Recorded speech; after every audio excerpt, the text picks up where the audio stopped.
과거에는 이제 중부 지역에 네, 내일 한때 비가 온다 뭐 이런 정도로 굉장히 그 두루뭉실한 맞아요. 틀리기 쉽지 않은.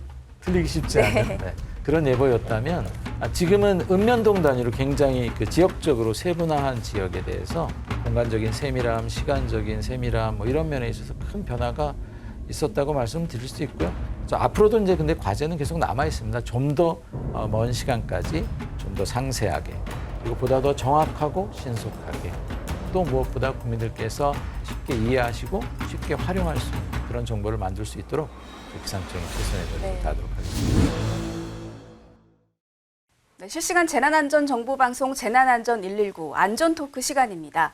네, 가을 무 껍질이 두꺼우면 겨울이 춥다라는 속담이 있습니다. 이번 겨울은 어떨까요? 우리 선조들은 주변 생물이나 자연 환경의 변화를 지혜롭게 살피면서 경험에서 우러나는 기상 예보를 하곤 했는데요. 현대의 기상 예보는 날로 진화하고 있습니다.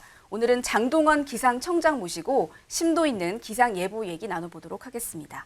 네, 청장님 안녕하세요. 네, 안녕하세요. 네. 네. 더위는 엄청 오래 지속이 됐는데 싹 가셨고 이제 앞에 그 선조들의 기상 예보를 언급을 드렸는데 겨울에 좀 춥다는 예보도 있고 해서 이 부분부터 좀 질문을 드리고 싶어요. 올겨울 어떻게 예상하시나요? 네, 아마 공식적인 예보는 다음 주 정도에 아마 또 발표가 될 것으로 예상이 되고 있는데요. 네. 예정이 되어 있는데 지난달 저희가 예상했던 겨울철 날씨에 따르면은 겨울 전체로 보면 전반적으로 평년보다는 조금 따뜻할 가능성이 있는 것으로 예보를 하고 있는데 예. 다만 겨울이 시작되는 초기 12월 달에는 좀 한파가 몰아닥칠 것 같아서 12월에 한정해서 보면 평년보다는 조금 추운 날씨가 예상이 되는 것으로 보고 있고 평년보다 춥다. 네, 12월에는 평년보다 좀 예, 춥고 예.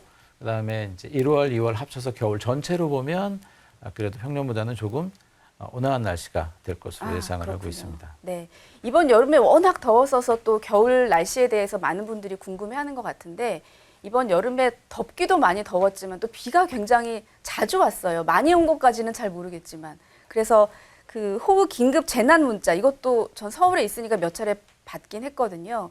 근데 이게 시행이 된 지 얼마 되지는 않은 것 같더라고요.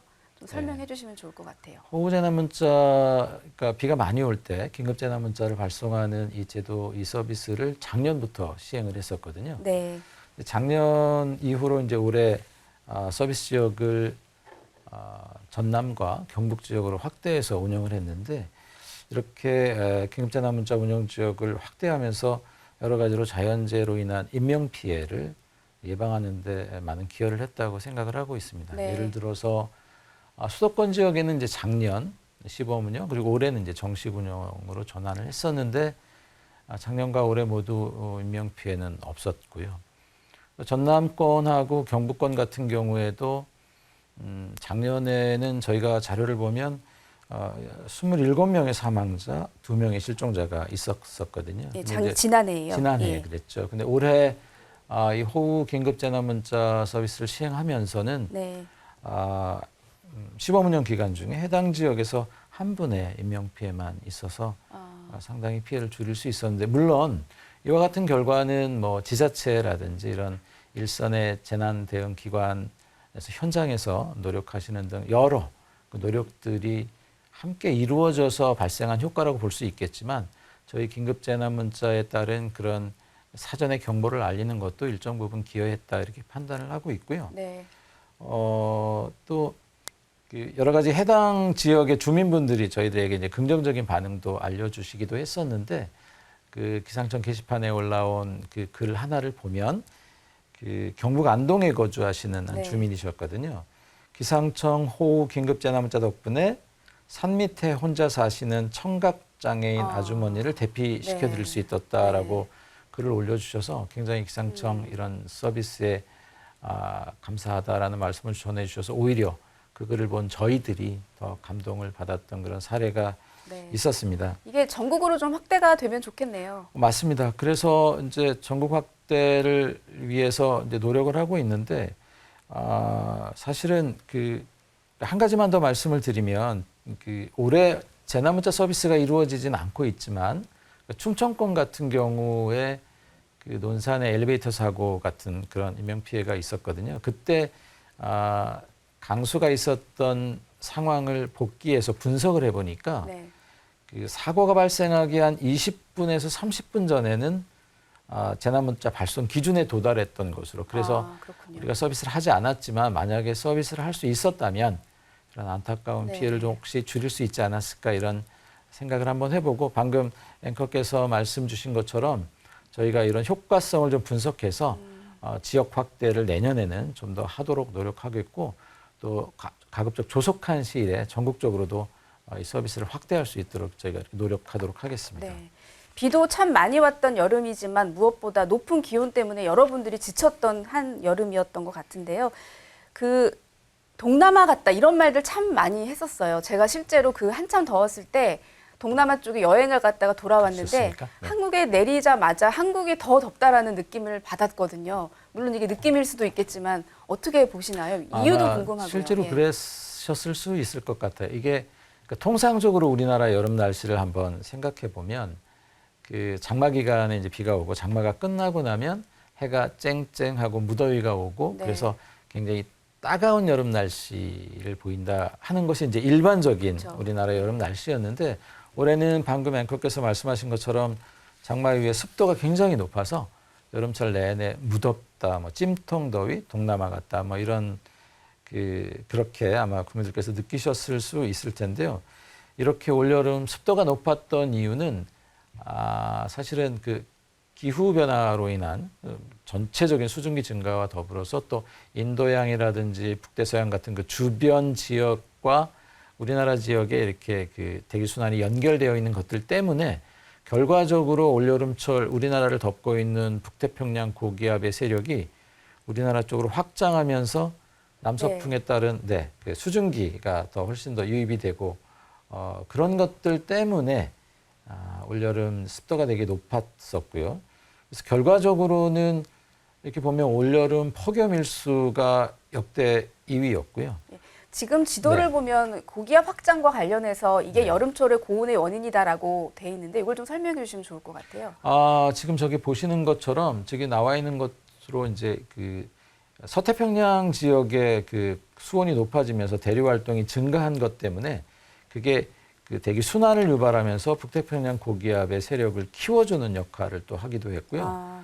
인도 북서부 대류 활동도 마찬가지로 중간에 그 중국 내륙을 거쳐서 우리나라 쪽으로 결국은 공기가 가라앉는 영역을 그런 효과를 가져오게 되거든요. 그게 결과적으로 북태평양 고기압이 더 세력을 강하게 하는 그런 네. 효과를 이제 만들어냈던 것이죠. 네. 그런 이유들 때문에 이제 올여름 폭염 일수도 지난 그 기상관측 이래 2위였고요. 또 열대야 같은 경우는 특별히 또 역대 1위로 기록을 했었기 때문에, 사실 뭐 이렇게 유난히 열대야가 더 심했던 것은 앞서 말씀드린 그 북태평양 고기압에 따른 습기의 유입, 수증기의 유입 때문에 밤에도 기온이 떨어지지 않았던 그런 것들 때문에 열대야가 특별히 더 많았다, 이렇게 말씀드리고 있을 수가 있겠습니다. 네, 폭염 일수 2위, 열대야 일수 1위라는 여러 가지 기록들을 경신한 그런 여름이었는데, 그래서 우리가 뭐 2022년 같은 경우에 장마백서를 썼던 것으로 기억을 하는데, 올해는 이런 폭염과 관련한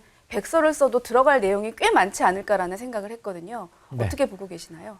그렇습니다. 결국 방금 말씀드린 것 같이 올해 폭염이 이제 심화되면서 이런 일들이 이제 점점 그 폭염 일수도 많아지고 평균 기온도 높아지고 이런 추세를 보이고 있기 때문에 이런 추세를 좀 종합적으로 기록할 필요가 있겠다라고 네. 저희가 판단을 해서, 그래서 이제 그동안에 우리가 나라에 나타났던 폭염에 대한 기록, 발생 구조, 또 기상학적, 기후학적 특성, 또 폭염이 사회에 미치는 영향, 이런 것들을 포함한 폭염 백서를 발간하도록 계획하고 있고, 사실 올해 4월부터 기상 분야 전문가, 폭염 분야 전문가 분들을 모시고 지필진을 구성을 해서 네. 원고 작성을 시작하고 있고, 연내에는 저희가 이 폭염 백서를 발간하려고 할 예정인데, 한 가지만 말씀을 드리자면 사실 이 폭염으로 어려움을 겪는 국민들이 굉장히 많으십니다. 네. 그래서 이 폭염 백서가 단순히 그런 그 기상학적 특성을 기술하는 것에서 그치지 않고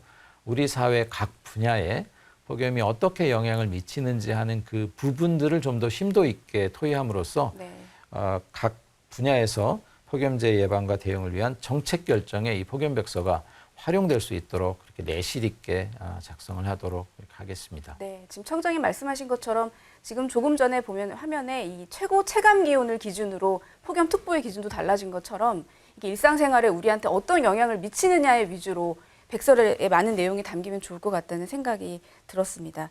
그리고 이 태풍 얘기를 좀 해봐야 될 것 같은데요. 지금 19호 태풍까지 생성이 됐더라고요. 올해는 태풍이 아주 극심한 건 없어서 큰 피해는 다행히 없었던 것 같은데. 우리나라에 영향을 준 것은 없지만 네. 그래도 아시는 것처럼 대만이라든지 중국, 일본 쪽에 영향을 줬던 것들은 있죠. 그렇죠. 네. 네. 기후가 워낙 변화무쌍해서 앞으로 이런 태풍이 더 강력해질 것이다라는 여러 가지 분석들도 나오고 있거든요. 가을에도 태풍이 올 수 있잖아요. 최근에 그 태풍 발생의 특성을 보면 전체적인 숫자가 크게 늘어나는 것은 아닌데 네. 가을 태풍이 좀 늘어납니다. 아, 그렇군요. 네, 그래서 그것이 이제 가장 특징적이다라고 말씀드릴 수가 있고 전체적으로 보면 이제 기후 변화에 따라서 기후 변화가 있다면 주로 이제 기온뿐만 아니라 해수면 온도들이 올라가고 있는 것이 하나의 특징인데 해수면 온도가 올라가면 그로부터 발생하는 이제 수증기들이 많아지게 되거든요. 근데 이제 그 수증기가 사실은 태풍 입장에서 보면 이게 연료와도 같은 네. 거거든요. 그래서 수증기가 많아진다는 것은 결국 태풍에게 많은 에너지를 공급한다라는 것이기 때문에 그런 의미에서 기후변화에 따라서 어쩌면 태풍의 강도가 점점 강해질 것이다 이렇게 이제 볼 수도 있는데 네. 그러나 지금까지 제가 말씀드린 것은 주로 그 연력학적 특성에 따라서 태풍이 강해질 수 있다라는 얘기고 사실은 태풍 발생 강도에 영향을 주는 것은 역학적 요인도 있거든요. 그래서 그런 요인까지 다 고려해야 되기 때문에 뭐 모든 태풍이 강해지는 건 아닌데 네. 일반적으로 이렇게 기후 변화에 따라 태풍 강도가 강해질 수도 있고 또 특징적으로 앵커님 말씀하신 것처럼 가을 태풍이 좀 많아지고 있는 그런 경향 이런 것들이 최근에 나타나고 있는 특징이다 이렇게 말씀을 드릴 수가 있습니다. 네. 이 예보라는 게 정말 정교한 역학적 요인도 중요하다고 하신 네. 걸 보면 네. 정말 정교하고 예측하기가 쉽지 않은 부분들이 한두 가지가 아닐 것 같다는 생각이 드는데요. 우리 날씨에 굉장히 민감한 분들이 많잖아요. 그만큼 기대가 더 커졌다는 얘기일 것 같기도 한데 태풍이면 태풍, 비면 비, 기온이면 기온 어떤 부분이 조금 더 어려우신가요? 다 어려운데요. 네. 그래도 그 중에서 특별히 어렵다라고 말씀을 드리면 아무래도 그 집중호우 같은 이런 현상일 텐데 이게 결국은 기후 변화 때문에 우리가 그동안 경험해 보지 못했던 그런 이상기상 현상이 더 많아지고 있고 네. 그 이상기상 현상이 보이는 특징 중에 하나는 그 집중호우처럼 굉장히 국지적으로 집중되어 있고 강도도 매우 강하다. 네. 이러한 변화들이 예보를 굉장히 어렵게 하는 그런 요인들이거든요. 예. 그래서 이런 방금 말씀드린 국지성 호우라든지 강한 비가 내리는 거는 결국은 기후변화의 영향으로 수증기량 자체가 대기 중에 많아지기 때문에 에너지원이 많아지는 요인 그리고 작은 규모의 그 불안정성이 강화되어지는 이러한 요인들 때문에 이제 날씨 예보가 어려워지고 있는데 사실 이런 어려움을 극복하기 위해서는 지금 현재 저희가 운영하고 있는 수치 예보 모델 또 말씀을 드릴 기회가 있겠습니다만은 수치 예보 모델의 해상도가 한 10km 정도 수준이거든요. 이거로는 이런 자세한 그런 그 국지적인 그런 특징들을 잡아내는데 한계가 있어서 저희 기상청에서는 최소 1km 수준까지를 모의할 수 있는 그런 수치 예측 시스템 개발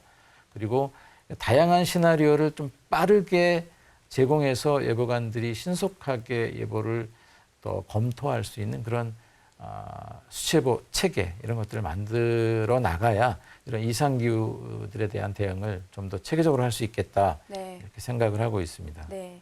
기후 위기 때문에 달라진 게 정말 많은데 우리 예전에 교과서에 나왔던 무슨 사만 사온이니 겨울에 네. 이런 것들도 거의 없어지는 분위기가 아닌가 싶고 올해 여름만 해도 장마라는 표현을 좀 바꿔야 하는 것 아니냐라는 언론 보도도 굉장히 많았잖아요. 이런 논의도 하고 계실 것 같아요.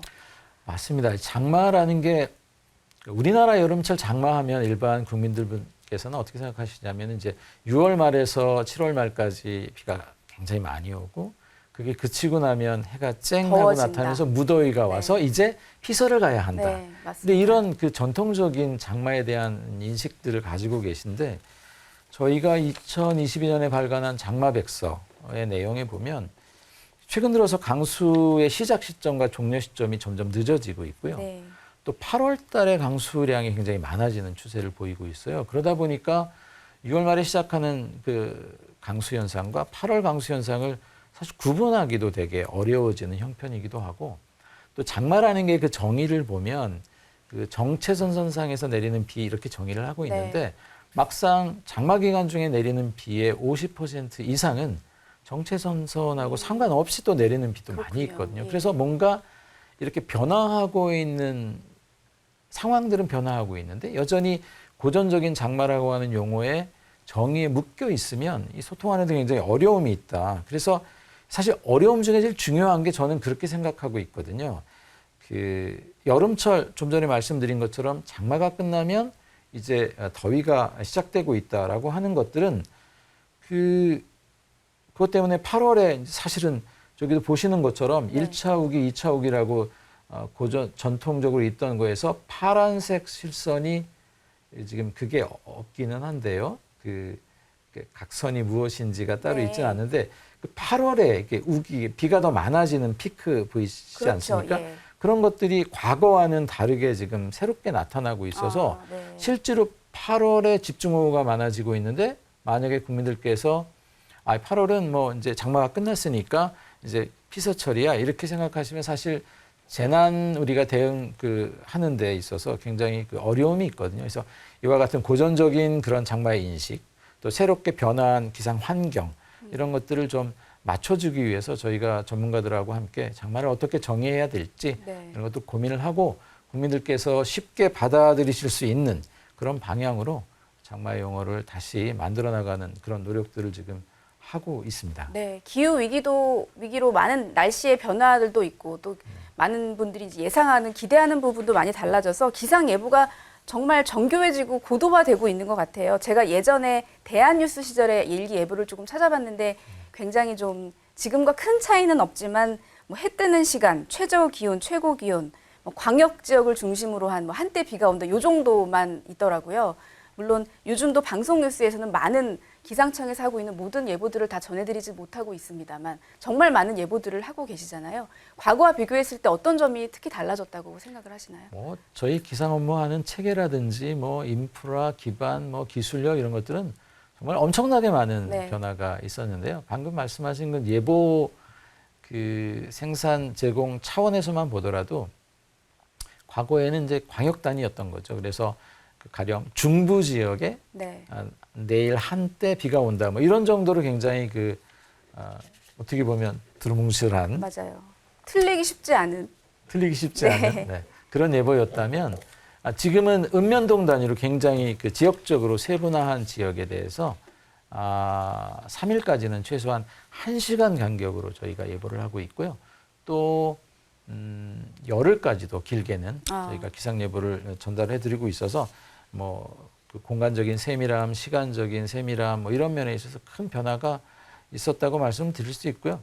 앞으로도 이제 근데 과제는 계속 남아 있습니다. 좀 더 먼 시간까지 좀 더 상세하게 그리고 보다 더 정확하고 신속하게 또 무엇보다 국민들께서 이해하고 손쉽게 이제 쉽게 이해하시고 쉽게 활용할 수 있는 그런 정보를 만들 수 있도록 기상청이 최선의 노력을 네. 다하도록 하겠습니다. 상세하게 하셔야 하는데 틀리지 않게 한다는 건 정말 어려운 일입니다. 어려운 일이실 네. 것 같아요. 청장님 특히 이 기상청에 재직하시면서 한국형 수치 예보 모델 개발에 크게 기여했다는 평가를 받고 계신데 이게 보니까 우리나라를 포함해서 9개 나라밖에 없다고 하더라고요. 이게 어떤 건지 좀 쉽게 설명해 주시면 좋을 것 같습니다. 일단은 수치 예보 모델이라고 하는 것은 결국 대기가 움직임을 집에 설명하는 방정식이 있는데 네. 그런 것들을 슈퍼컴퓨터로 계산해 낼 수 있도록 하는 그런 일종의 컴퓨터 소프트웨어를 말하는데요. 네. 이게 뭐 우리가 흔히 예보를 잘하기 위해서 필요로 하는 양질의 관측 자료, 정확한 수치 예보 모델, 또 예보관의 경험과 역량 이 세 가지가 굉장히 조화롭게 이루어져야 하는데 그 중에서도 가장 중요한 것 중에 하나가 수치 예보 모델이라고 말씀드릴 수가 있는데 돌이켜보면 저희가 수치 예보를 시작한 건 1990년대인데요. 초창기에는 뭐 일본이나 영국 이런 외국의 모델을 들여오서 사용하다가 최근에 최근이라기보다 2011년이죠. 2011년부터 우리 자체적으로 한국형 수제보 모델을 개발했고 20년부터 현업에 활용을 해서 아까 말씀하신 대로 세계에서 9번째로 전 지구를 예측할 수 있는 그 수제보 모델을 가졌는데 이것이 어떤 의미냐 하면 사실은 수제보 모델은 예보 생산에 있어서 가장 핵심적인 요소이고요. 모든 예보 절차나 과정들이 그 모델을 중심으로 해서 이루어지고 있습니다. 네. 그래서 이러한 시스템을 외국 기술력에 의지하지 않는다라는 것은 결국 대단한 기술 그러네요. 종속으로부터 벗어난 기술 독립이라고 볼 수 있고 네. 그것 때문에 우리나라 기후에 맞는 우리나라 기상에 적합한 모델로 개선해 나갈 수 있다는 굉장히 중요한 그러네요. 의미를 네. 가지고 있는 예. 것이죠. 네. 기술 독립이란 말이 참 와닿는 것 같습니다. 그 인공지능 예측 모델 개발에도 나서고 있다 이런 기사도 제가 본 기억이 있는데 이 한국형 수치 예보 모델하고 어떻게 다른 건지 또 궁금하거든요. 뭐 요새 인공지능은 미치지 않는 분야가 미치지 없죠. 않는 분야가 예. 없습니다. 거의 모든 분야인데 저희 날씨 예측 분야에도 이제 인공지능이 굉장히 지금 활용되고 있는데요. 특히나 이제 구글이나 엔비디아 같은 그런 빅테크 업체들 쪽에서 굉장히 활발하게 지금 이 인공지능을 통한 날씨 예보에 투자를 하고 있는데 저희 기상청에서도 이런 그 AI 그 개발된 모델들을 지금 시험을 하고 있는데 저희가 사용을 해보니까 지금 앞서 말씀드린 수체보 모델 저희 한국형 그 모델과 견주어도 손색이 없을 정도로 굉장히 좋은 성능을 보이더라고요. 네. 근데 다만 아직까지는 뭐 해상도의 문제라든지 뭐 파라메타가 뭐 사용되지 않는 뭐 부족한 문제 때문에 강수 현상의 그 세부적인 사항을 표현하는 데는 아직까지는 네. 이제 한계가 있기는 한데 아마 계속적으로 투자를 하면 굉장히 더 좋아질 수 있을 거다 이런 생각을 하고 있고 그래서 기상청에서는 현재는 우선적으로 이 AI 그 기술에 투자하기 위해서 국립기상과학원이 저희 그 소속 기관으로 있거든요. 기상과학원에 인공지능 개발 전담팀을 마련해서 네. 저희 기상청에서도 박차를 가하고 있는데 우선적으로 저희가 하고 있는 것은 AI 초단기 예보 모델을 하고 있습니다. 초단기. 예, 초단기 강수 예보. 그래서 우리가 레이더로 한반도 주변의 강수를 관측하지 않습니까?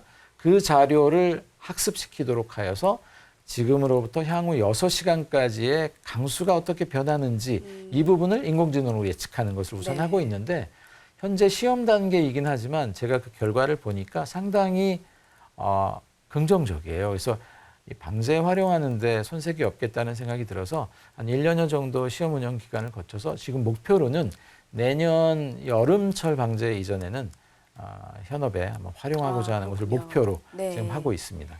네, 이 AI 예측이 꽤 정확하다고 하셨는데 예측이 더 정확해지려면 아무래도 정확한 데이터들이 많이 쌓여야 할 텐데 맞습니다. 네. 지금 얼마나 많은 기상 관측 장비들이 있는지도 궁금하거든요. 우리나라 지금 뭐 사실 관측을 굉장히 입체적으로 수행할 필요가 있어서 다양한 관측 그 장비들을 토대로 한반도를 관측하고 있는데 우선 지상에 있는 그 바람, 온도, 습도, 강수량 뭐 이런 것을 관측하는 기상 관측 장비는 우리나라에 640여 개소가 있고요. 네. 또 이렇게 풍선을 달아서 센싱을 하면서 그 하늘로 올라가면서 연직 그 대기 상태를 관측하는 고층 기상 관측 장비는 우리나라 전역에 8개소에 있고요. 또 바다에도 바다의 날씨, 또 뭐 수온, 바다 해상 상황들을 관측하는 해양 기상 관측 장비가 204개소 정도 있습니다. 이렇게 그리고 더 중요한 게 앞서 말씀드린 레이더가 네. 10개소가 있고요. 또 고도 36,000km 우주의 상공에서 한반도와 그 주변 지역을 상시 내다보면서 대기 흐름과 구름의 움직임을 감시하는 그 기상위성 천리안 EAO 이런 것들을 토대로 해서 종합적으로 저희가 관측을 하고 있고 뭐 같이 공백을 메꿔나가려는 그런 노력도 열심히 하고 있습니다. 네. 참 기대가 되는데요. 사실 예보가 맞지 않다고 비판하는 분들이 상당히 많잖아요. 요즘에 또 온라인도 워낙 발달해서 댓글 남기기도 하고요. 근데 그만큼 사실 기대가 높다는 거고 책임감도 더 많이 느끼실 것 같은데 어떻게 앞으로의 계획을 세우고 계신지 여쭙겠습니다. 네, 사실 뭐 앞서도 이제 말씀을 쭉 나눴습니다만 올여름 폭염 열대야 굉장히 심했고 집중호우도 무지무지 그 심한 그런 현상들을 경험하면서 기후 위기가 그야말로 현실화가 돼서 우리 삶을 위협하고 있다는 걸 아마 우리 국민 여러분들께서 체감하셨다고 생각합니다. 그래서 이런 기후 위기 시대의 기상청의 역할이 더 중요해지면서 저희 책임감도 그만큼 막중하다고 느끼고 있는데요.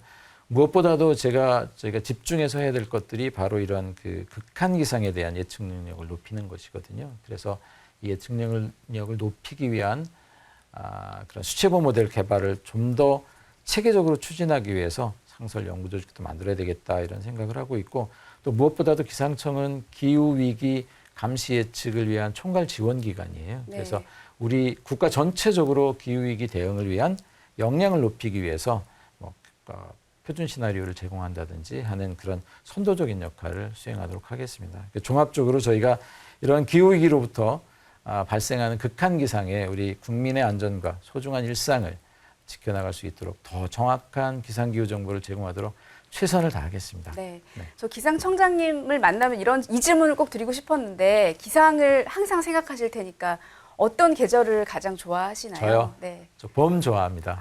이유를 여쭤봐도 될까요? 저는 그 에너지가 만물이 이렇게 소생하는 봄을 좋아하거든요. 그런 에너지를 제 마음속에 품고 또 국민 안전을 지키기 위한 그런 에너지를 제 안에 가득가득 심어주기 위해서 길을 받기 위한 그런 봄을 좋아합니다. 네. 날씨가 쉬워서 좋아하는 건 아닙니다. 알겠습니다. 네, 봄을 좋아하는 장동원 기상청장님과 말씀 나눠봤습니다. 감사합니다. 네, 감사합니다.